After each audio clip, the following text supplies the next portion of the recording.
have a share that's very difficult. For today? I don't want to give it. I don't know. So don't. It's just us today. No. Oh, yeah, it's you two? So you don't have to, just because it would be really... I don't have to. It wouldn't be nice to them to make them miss out on such a difficult shear and have to get the notes from someone else. Well, no, it's probably because it is difficult, but it's probably mostly I'm just wrong in what I'm saying. What? That's really more it. I have some questions. What, is this the first time you've heard someone say maybe they're wrong? No. I've never heard someone say, I'm going to teach you this thing that I'm probably wrong about. No, my question is, usually educators try not to be wrong about most of it I'm wrong, but we're going to teach it anyway. Yeah, because why? thinking's important. And that's really the bottom line. I mean, I have a couple running themes in the courses I give. One is take personal responsibility to save yourself from hell. I love that one. Ooh. The other is think. You gotta think, which is a rendition off personal responsibility. So, well, no, it's important. I mean, here. This is really important to know because, I mean, we're talking about religious stuff. Surprise, surprise. And the religious stuff is not exactly observed. Well, right, but it's not. The point is that religious stuff is not exactly observable. In the Rambam, he wrote a commentary on the Rif. The Rif is one of the classic halachic compilers. And the Rambam did this because there was this upstart 30-something-year-old bucko, the Baal Ma'or, who was taking the Rif to task, was slugging him up left, right, and center. Very rude. Well, that's kind of what the Rambam thought it wasn't. Not that it wasn't rude, but you're right. That there had to be a response to defend the Rif, and so the Rambam goes at length describing, well, this is going to be the goal of my commentary, and I'm going to be defending the Rif, and I do think that the Baal Ma'or has overstepped his boundaries, and as far as all the attacks he has on the Rif, I think he's wrong. But then he says something very interesting. He says we're talking about metaphysical truths, that these things are not 100% provable. So the Baal Ma'or might be right in his criticisms of the Rif. It might actually be that he's got it right, but at the same time, even though I can't prove definitively 100%, says the Rambam, I think he's wrong, and so I'm going to proceed with my commentary, and that's exactly what he does. And he, like I said, he takes the Baal Ma'or to task. But these ideas are difficult, and how we kind of ended off last week with this idea, process the actual struggle of contending with these ideas, of trying to derive answers. Well, that might actually be more important than the actual answers you come up with. So, that's why I was, kind of saying in tongue-in-cheek, I think that this is going to be a little bit of a, for me anyway, the ideas I'm playing around with today are difficult for me, and, well, I'm probably wrong. But it's worth kicking around that ball. See what we come up with. Okay. So a little bit of review. So we're dealing with the fourth principle, and this of the 13 principles of faith. And this one's outlining that Hashem has always existed. He will always exist.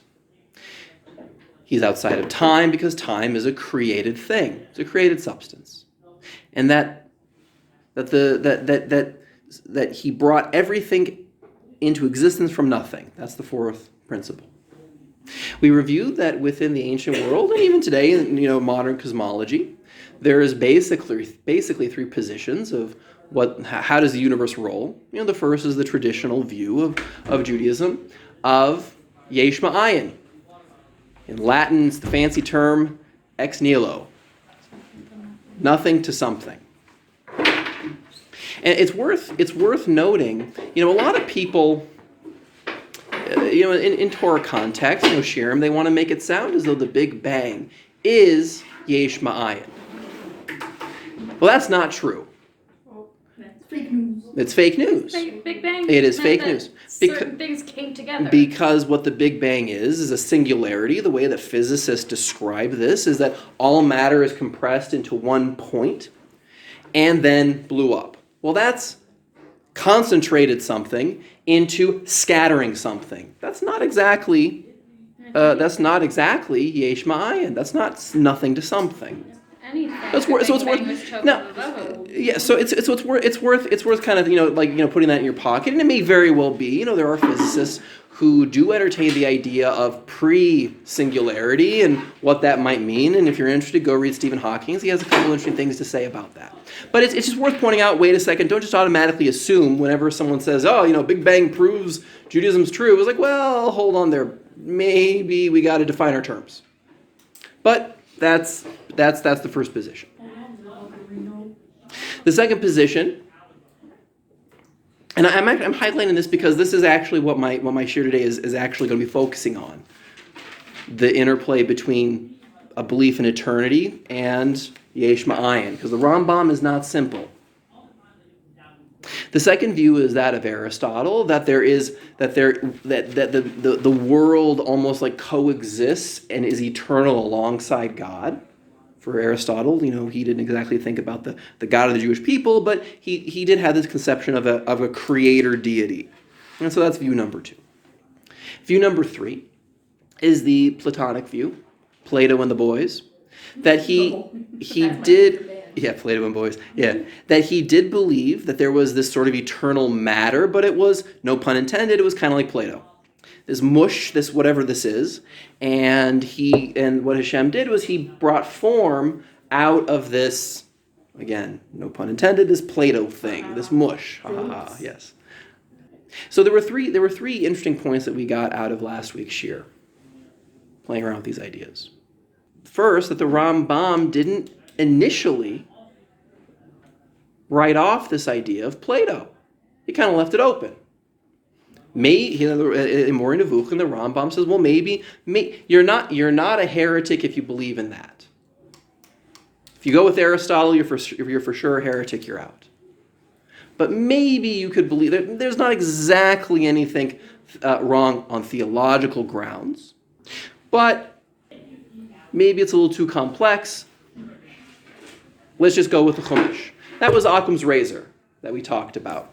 That when you're creating a hypothesis, trying to describe the world, your life, well, it's more effective to try and come up with a more simple, straightforward explanation, as opposed to adding on these sort of justifications of complexity whenever you run into a little bit of a challenge to your theory.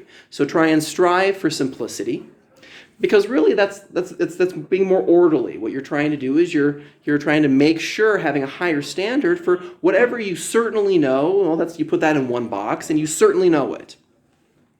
It stands up, and you don't need to have justifications and excuses for that belief that you for sure know. And well, you have other boxes also. You have, well, maybe this could be true, and you have things that you know are for sure not true. But it's an orderly way of organizing what you know. The other thing we came out with was, the Rambam did play devil's advocate.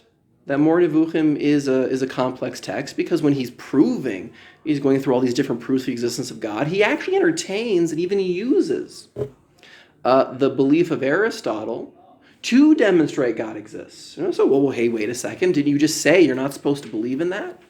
And there I thought the idea behind that was, the sort of like a devil's advocate, that it is legitimate when you're batting around ideas to take a devil's advocate position, because there are truths in the world that are so compelling that you can not be so accurate. You can even carry a lot of flaws in your thinking, but the truth is so truthful that it can be revealed even though it's being covered up by bad, incorrect premises. So that was the other idea we got out of this.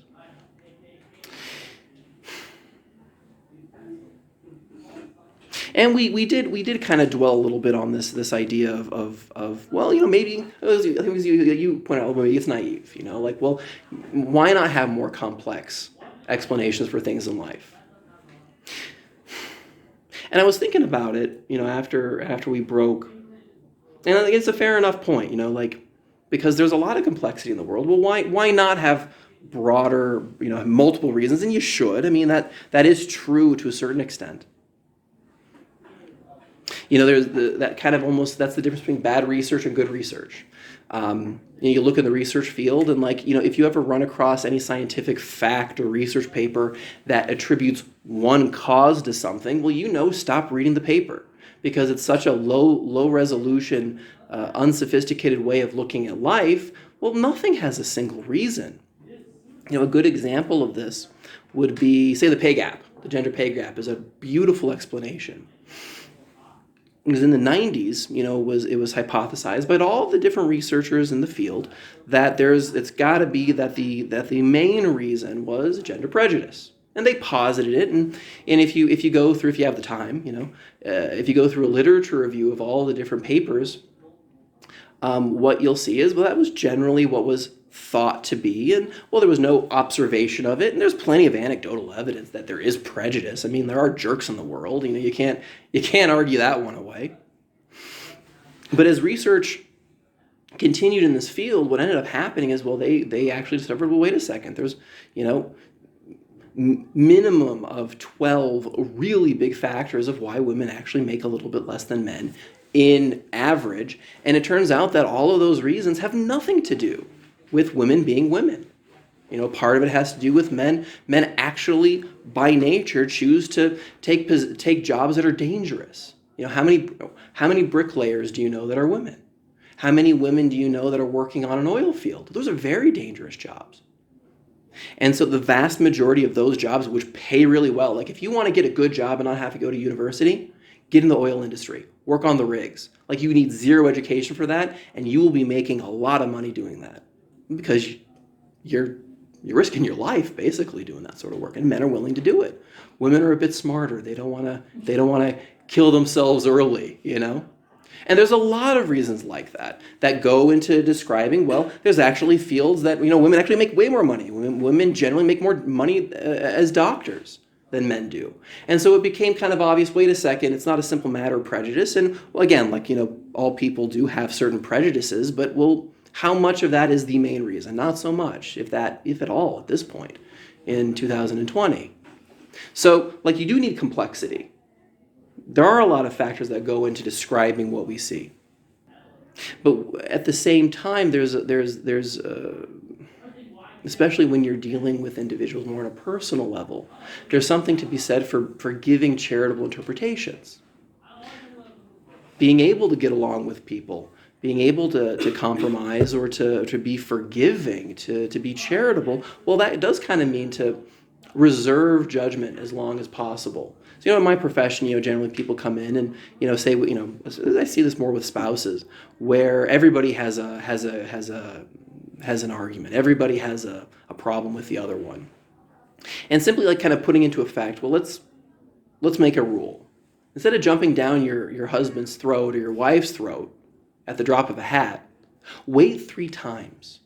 If you see the same behavior 3 times, okay, maybe it's something you should talk about. Because everybody has a bad day. Everybody has low blood sugar. Everybody doesn't get enough sleep. And that might actually be just it. There might actually not be such a problem. And really the fundamental problem in the relationship is the fact you're jumping down each other's throats, not being charitable in your interpretations of what they're doing. So, a rule of 3. So today where we're going to pick up is the question of, what is so wrong with believing that the universe exists for eternity? What's so wrong with an eternal universe? Why would the Rambam be bothered by this? Well, reason number 1 is not true. The universe did have an initial point in time where it just bang came into being. The universe is continuing to expand. It will continue to expand, and that's just the way the universe rolls. We have observable evidence for this. So, for all intents and purposes, reason number 1 is not true. The universe had a start point, and that's the way it is. Problem is, the Rambam didn't have that ability to observe that truth. He had a bigger problem that he was tackling.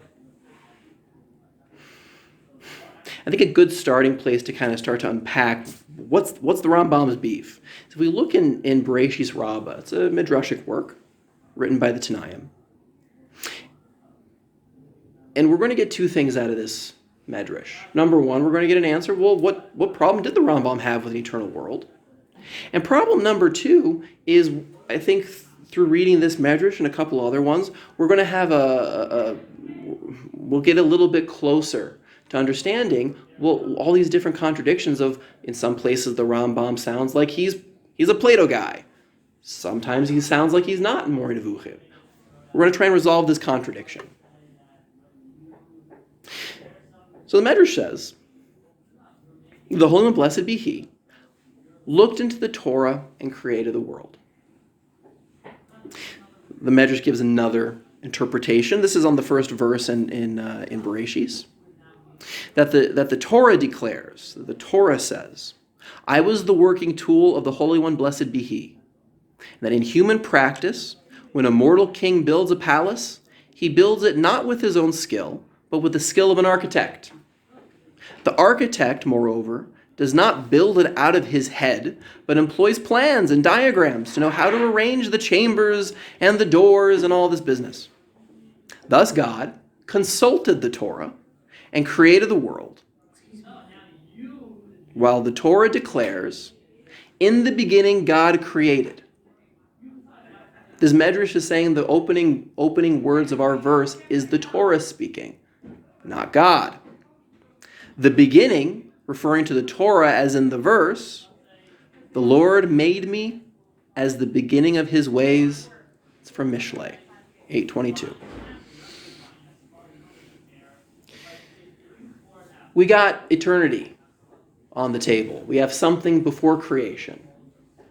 The Torah seems to be existing alongside God. So I wanted to tackle the first problem I kind of posited. Well, what's the beef of the Rambam here? What's so wrong with eternity, even though I'm actually simultaneously saying maybe there is eternity? What's up? Within this medrash, creation, God's act of creation, is being described as an action of intent. That in order to create the material world, well, we have to assume, and we need to assume, says the Rambam, God has free will. He chooses to do it. And if you have an eternal universe, say, Aristotle's version, where you have the world's, the fully developed world there, well, an eternal universe has no purpose. It just is. So this belief in creation, it goes hand in hand with a belief that God has free will. Now, you could still, in theory, kind of think, well, okay, fair enough. Well, okay, God can't create a world because it's already there. Well, why does that necessarily mean he doesn't have free will? And you can argue that. So I think a second part of this is not just God has free will, but that God's not a bum. He can actually do things, that God's not restricted. And that the belief of Yesh Ma'ayin, of creation, the reason why it's important is because really it less has to do with, do we have it right? Is this the right cosmology? It's more a description of God. It's important to know God has free will. God's not a bum. He can actually do things. And that's the reason why it's important to reject Aristotle. The flip side of this then, and I think this is very much what this medrash is pointing at, is that our world is created not just with intention, but its orderliness is the basis of God's ethical will. That you can't have morality, you can't have good unless you have order. That's the basis by which it sits on. There's meaning. Well, meaning means direction. Meaning means being able to compare and contrast. We only have that if there's order. So it's almost as though, like, we're looking at God's actions, and we're assuming, well, given the fact that God created, given the fact that there is order in this world, it must be that he has free will. It must be that there's ethical intent. It must be that, well, that also kind of means that God's good in a certain respect. In a very certain respect. So it kind of reminded me of a rule in psychology. Carl Jung, one of the early psychologists, when he kind of put it like this, like whenever you have a difficult client, someone who really you don't get, and maybe they don't even get themselves. It might actually be the only way to understand this client and be able to help him is just look at the result of his actions, and you just assume, well, whatever resulted was the person's intention. If there's hell in the home, and you can't be charitable because there's Occam's razor, you should be charitable, but if you can't even do that, it might actually be this person wants hell at home. And that's how you should treat the client. That it's not a problem in terms of skills deficits, but there's something actually bad here that you have to address in the person.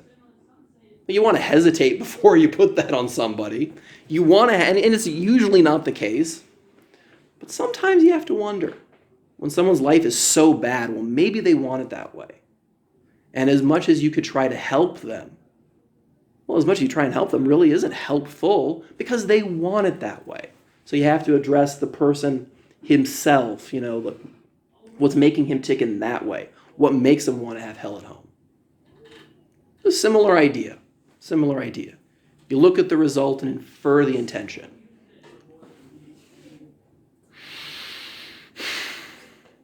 The other part of this that we're seeing from this medrash is that there is a PreCreation.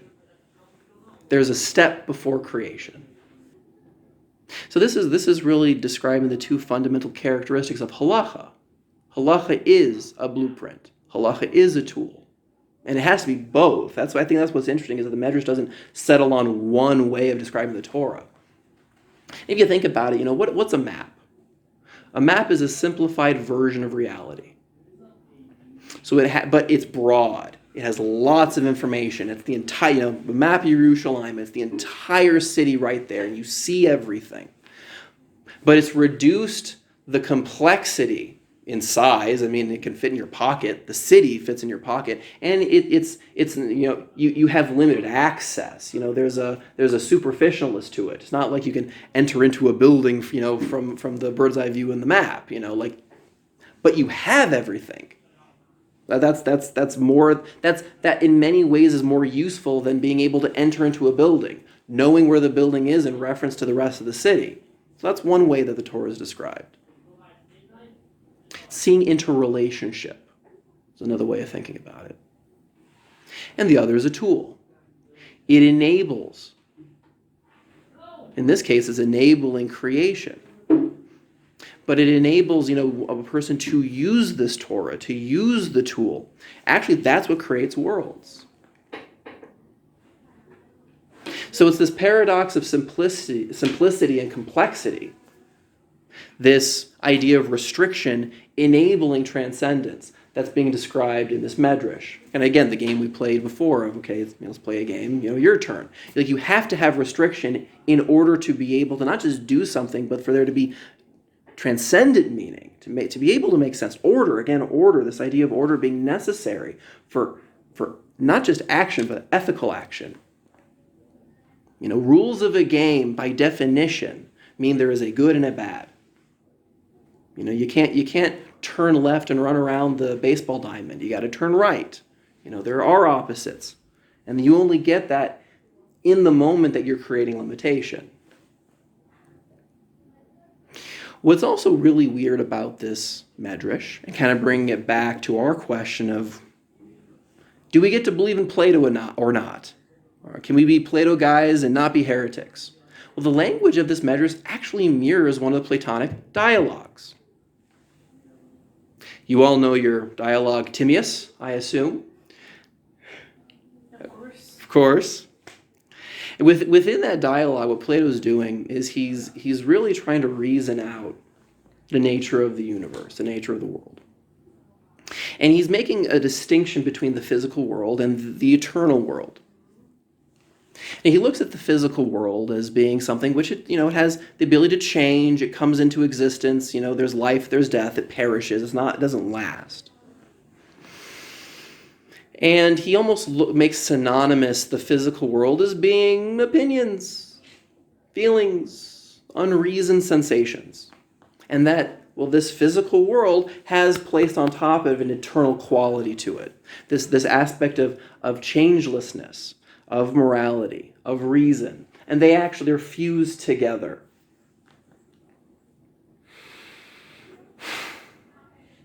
So he suggests that since nothing becomes or changes without a cause, we have a world, it must be there is a first cause, and he brings in God now. So we have a God that causes both physicalness to be and eternal moral reasoning to be, and this God is the one that molds them together. And then he just throws a zinger and just assumes, given the fact the universe is fair, just kind of throws that one in. It must be that this creator must have looked into some sort of eternal model, some perfect world of forms. This is very Platonic, that Plato had this idea that there's ideal models in metaphysics of like the perfect table, the perfect life, the perfect show of courage. And these things manifest in our world in a limited way, but they exist independently. And so he thinks, God must have looked into these eternal forms and must have modeled the whole world after them, like a template, like a blueprint, like a map. And then he puts forward that, the creation of the universe, it looks, it is a creation. It's something that needs to be built. It has this physicalness to it, obviously. And, it's something, he kind of describes it as, God is like a divine craftsman. There's the tool. A craftsman needs a tool to create something. And again, observing the result, the universe is fair. It must be that this creator wanted as much good as he could in the world. And that's why he made order. That's why he brought order out of substance, and bound the physical world to this unchanging, eternal sort of good. And that it was necessary. It needed to be. And so he looks at these forms as though like the source of them, the Greek word, he calls it an anika, which basically means necessity. That it was a necessity that his God looked into and brought forth the world out of. That's our medrash. That's Plato. It's this medrash, I think, is the reason why the Rambam doesn't reject out of hand the idea of adopting a Platonic view of the universe. There's something to it. Seems to pop up in our midrashic texts. Okay. And that the only reason why he, in other places, seems to hesitate to adopt those positions is, pretty complex. So like Occam's razor, Torah says God created the world, let's just stick to that. Things start getting a little complex. Now, I wanted to cite two different citations from Moreh Nevuchim, and we're going to put them together. This is where I start to feel I'm going to say things that aren't true. You didn't come in yet. That was my preface. I'm probably going to say things that aren't true. I don't know. It's worth thinking about. Idea number one is that in the intro to Moreh Nevuchim, the Rambam's got a problem. Because in Gemara Chagiga, the Gemara there says it's a halacha, you cannot teach what's called Maisa Merkava to people. You have to do it in private, one-on-one. It's complex ideas, you can't just give it over to people, especially if they're sleeping in your class. He's not asleep. Yeah, okay. And so, his book, Moreh Nevuchim, is all about Maisa Merkava. The way the Rambam defines that term is metaphysics, cosmology. That's mostly what the book is about. I mean, one idea I thought was pretty good that I saw is that what really More Nevuchim is doing is giving it's almost like an instruction manual how to become Moshe Rabbeinu. It's really looking at the book as that being the goal. It makes a lot of sense when you start reading it that way. But in his introduction, so he has this problem. It's like, well, he's prohibited to write this book. So what do? He obviously wrote it. So he writes, as a teacher, you have to contradict yourself. You have to say things that are wrong for two really good reasons. Number one is you have to put forward, like it's almost like a teaching methodology. You can't always spell out all of your principles. It just gets too complex. So you have to actually assume certain things, assume people know what you're talking about, and you kind of fill in the things that are easier to talk about. A good example of this would be like you guys in a halacha class. Sit down, we're going to talk about L.C.S.W, and you learn the halacha that you have to wash your entire hand. Well, the goal of the class is to teach, wash your whole hand, man. But you don't get into, well, what the devil's going on with L.C.S.W? Like, well, why do you have to put, what's the significance of water? Why does it have to be water? Is this a spiritual thing? Is this a physical thing? Like, there's so much information that you have to give over before you can teach, just wash your hand, that it almost becomes cumbersome. So it's easier many times to just assume everybody understands what the actual L.C.S.W thing's all about, and then just start teaching how to do it. That's a standard halacha class sort of thing. The other reason why a person would contradict himself is because life is complex. The way he puts it, kind of quoting the Rambam, he says that in speaking about very profound matters, it's necessary to conceal some parts and to disclose others. Sometimes, in the case of certain statements, this requires the discussion proceed on the basis of certain premises, whereas in another place, the discussion will proceed on the basis of another, which are contradictory premises. It is best that the average reader should not be at all aware of the contradiction. Makes things too complex. The author accordingly, meaning he's referring to himself, uses some devices to conceal his true intention. Whether contradictions are due to this reason, and in this section he gives like 7 reasons why a person would contradict himself.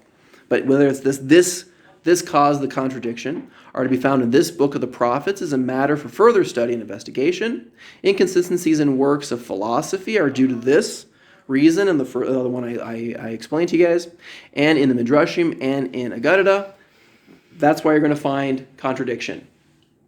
Assuming you know stuff in order to get to maybe a more easily teachable principle, or no, there's actually contradictions, and just this is because that's the nature of the world. Things are complex to that extent.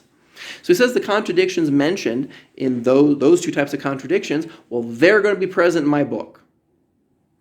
Get ready, guys. And he's intentionally doing it. He's intentionally doing it to get around this problem of teaching metaphysics. I'm writing a book, says the Rambam, that you are going to need to be incredibly skilled at remembering everything I say to interpret. So it's like it's a sealed text. It demands being deciphered. You can't just read it. So that's how he gets around this problem of teaching Maisa Merkava. He really isn't. He's being tricky. So that's one thing that I'm putting on the plate here. The other is this statement, More Nevuchim. The Rambam gets into describing different types of actions people do. Man's actions can be divided into 4 classes. They're either purposeless, they're unimportant, they are meaningless, or they're good. And I maintain that no intelligent person can assume that any of the actions of God can be in vain, purposeless, or unimportant. According to our view and the view of all that follows in the law of Moshe, all actions of God are very good. Thus, Scripture says, quote, and God saw everything that he had made, and behold, it was very good. Okay, fine. Here's the weird part. Those who adopt the absurd idea that God's actions are utterly purposeless and refuse to consider them as the result of his wisdom are afraid they might otherwise be compelled to admit the theory of the eternity of the universe. Meaning, if you assume God is acting without purpose and without wisdom, the reason why you're doing that is because you're really worried about the possibility that maybe there's an eternal universe.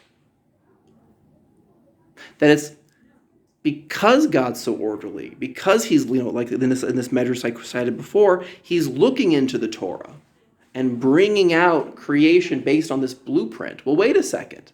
If God's following rules, if God is being wise, if God is acting with purpose, well, wait a second. Is it because he's following rules he has to? And many Rishonim do believe that they don't want to get complex. They want to pick one team. And many do believe Rambam really was a Plato guy. And that he warned us in the beginning of his book, he's going to be tricky. He is going to contradict himself. And he's hiding his true position. And that's his true position. I think that he is taking both positions. I think the Rambam does believe that in this idea of Plato, so to speak, I think he also believes in Yesh Ma'ayin. And that is way too complex to describe to anybody, because they are contradictory ideas. The Rambam really gets into this in Mori Nevuchim. And he says, when we're considering the 4 different terms used in the text of describing how God created, we find actually there are 4. Bore, bringing something out of nothing. Oseh, which is now that there's something, he makes things. Koneh, he owns it. And Kale. Now, in reference to the universe, we see 3 of those terms: bara, oseh, and kana. And here the Rambam takes a bit of a turn. He starts he singles out the idea of koneh, of God being a master of something. And he says that, his idea is he possesses something because God rules over this thing, creation, like a master over his servant. And that's why he's called Lord. And since one cannot be a master unless there exists something that is in one's possession, and this would seem to indicate a belief in the eternal existence of primal matter, for him to be master, for him to be king, there must be something to rule. And that's why the text is using that term. Here is exactly the position of believing in an eternal aspect of the universe. And we see this in other midrashim. In Medrash Rabbah, same medrash I cited earlier, it lists there are 6 things that were in existence before creation: the Torah, the Kisei HaKavod, the throne of glory, whatever that is, the creation of the patriarchs, that was going to eventually be manifest, the creation of the Jewish people, the creation of the temple, the name of the Messiah. And there's a machlokes whether or not to add another one, tshuva, that all these things were set up before the world was created. Again, this idea of eternity. Another midrashic text, Pirkei de Rabbi Eliezer, he has a different list. But again, the Torah is at the top. The Torah is something that existed before creation. Gehenna existed before creation. The Garden of Eden existed before creation. Again, the Kisei HaKavod and the temple. And repentance is on his list, as well as the name of the Messiah. Another one. The Torah preceded the creation of the world by 2,000 years. The Rambam takes that as evidence and belief of eternity. So how do we bring this all together?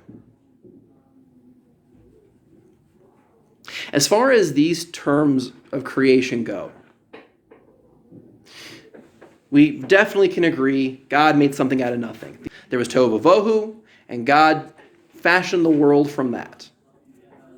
The Ramban would argue that this tohu vavohu, well, that was the first creation. So he's going to disagree with the Rambam, and he's going to posit instead that's Maisa Bereshis right there, and then that's the bara, and then everything else is an Asiya. So the Ramban is going to definitely disagree with what I'm going to say, what I think the Rambam is saying.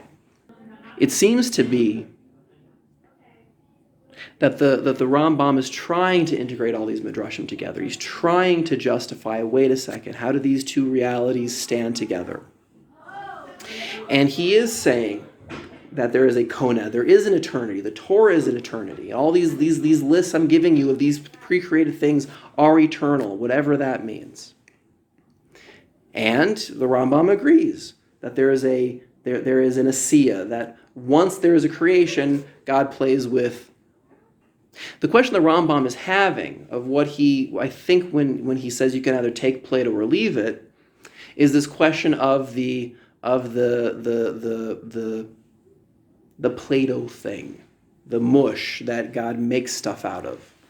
It could very well be that this.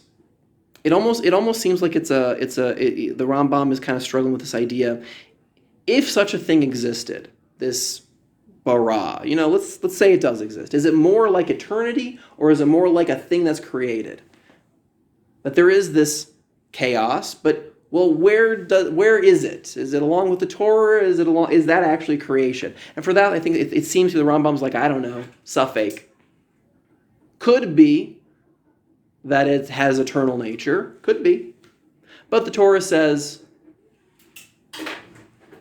there was Yesh Ma'ayin, so let's go with it. That's the best I could do with this class. I was kind of left with a Zohar that says something similar. That this idea that Hashem is the Torah and Hashem is the Jewish people. I think the Rambam can massage that Zohar. And taking these contradictory ideas. And it almost seems like something like,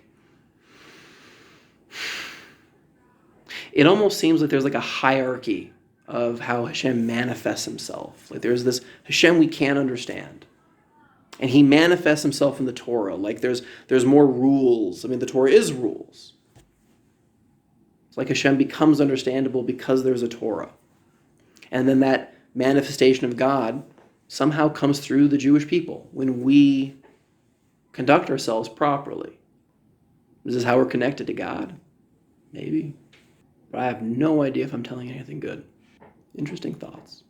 So, safe bet. Let's just go with a Chomesh and take Yesh Ma'ayin. Nothing to something, and that just makes it easier. All right, guys.